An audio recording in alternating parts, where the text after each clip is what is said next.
Hello, welcome to this channel that doesn't promote at all anything bad, only promotes good stuff. And today the good stuff that we're going to talk about is timelines. And I had this fantastically interesting conversation with the emissaries about timelines. I'll tell you all about it on the other side.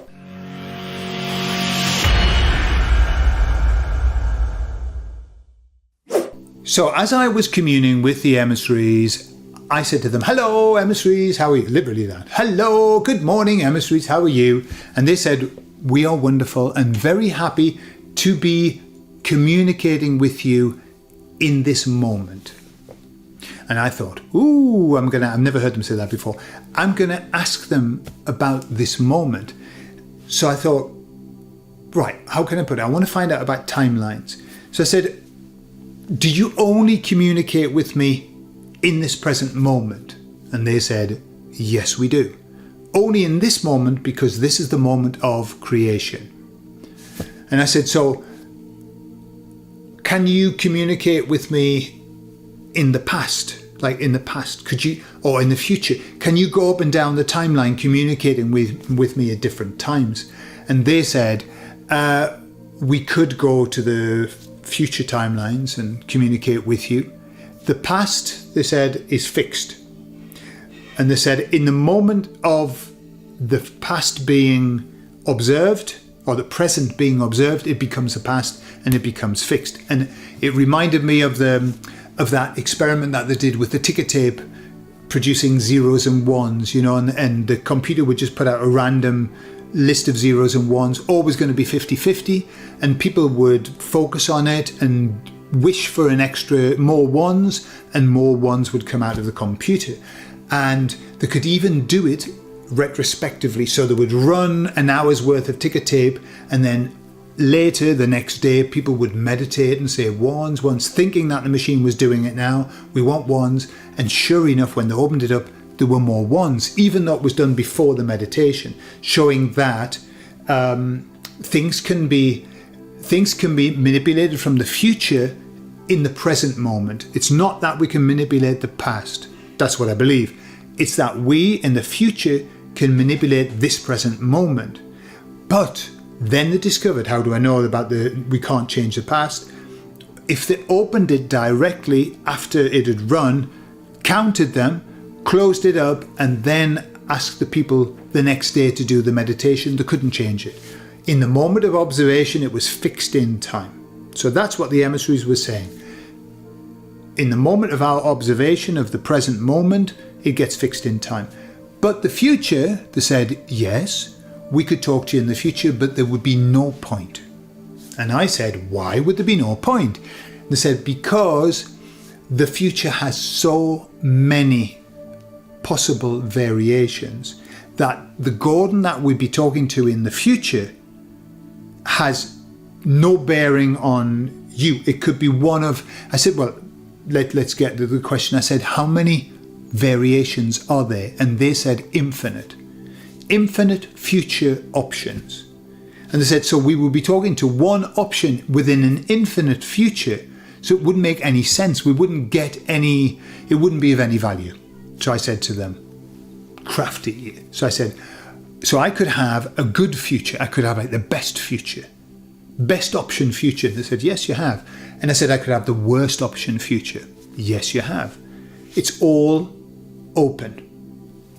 So I said, could you not go to my best future, the very best, find out what I did, and then tell me, so that I can do it, so I can find the best option? And they said, no, we can't. We could, but it would be of no use to you whatsoever. And they went on to explain why that's the case. They said, the future is created in the moment with every breath that we take, these options, with every breath that we take, with every heartbeat, with every thought that we have, with every choice we make, with every video we watch, with every daydream we have. They said we're constantly, in every waking moment and sleeping moment as well, because they said dreams, we are creating this future. And so what they said is, if they talked to the Gordon in the best future and they came back and they told me the steps, my mind would be blown. It would be impossible. It's like, right, you've got to breathe now, and then it would just be impossible. They said the steps to get there are so many, infinite, that it just wouldn't make sense to try and replicate that. And they made me think of the Looking Glass project and how they would put in a potential future. Like, if we do this, what will happen? And they would see this potential future and go, oh, yeah, I like that. Yeah. What about if we do this? See a potential, we don't like that. Okay, and they were trying to use it to find out how they could best screw us over. The issue with that is that just because this one event would create that, what about the next breath and the next event and the next door that closes and the next fly that gets squashed on the wall? Everything is changing the future. And so no matter what happened, they couldn't rely on that as being the way to that best outcome. So I said to them, hang on a minute, because you said that the timeline, the Earth timeline, is on the same track. It's like all the timelines have come together and there's only one outcome. And they said, yes, there's only one outcome. However, the outcome is decided by everybody.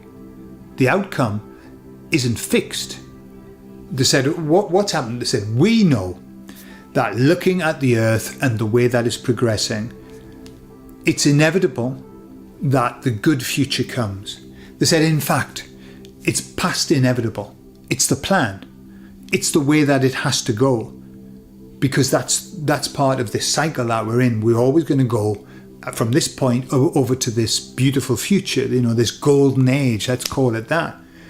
And they said, however, it isn't fixed. It isn't like this is the golden age and this is what's going to be. They said it's all mutable, but it's going to be a golden age. They said for that reason, when you look into the history of mankind and you hear about all these golden ages and how they were all different, and the people had different skills and they did different things. And they said, so you, based on everybody's behavior and the expectations and like everything, I mean, the facets of what creates our future are so unlimited. It involves everything we do. But we will create this beautiful future. But we don't know what future it is. So it's very important for us to know in our minds what kind of future it is. What golden age do we want? How would it be for us? Because I'm sure that the more that we have clear what it is that we want, and the more that we get clear what it is that we want as a group, that's what we're going to have. But the nice news, the good news, is that we're going to have a golden age. We just don't know what it's going to be like. And the emissaries don't know either. They don't know what it's going to be like. What they do know is we're going to have a golden age. They just can't. They could go forward and they would see something, but there's infinite opportunities of what that golden age could be. So that's exciting, isn't it?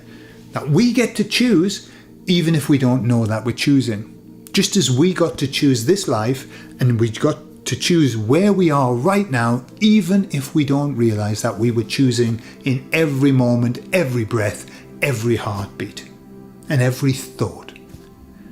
So there, that's interesting, isn't it? I love you all, and I'll leave you now, and I'll speak to you later. Bye-bye.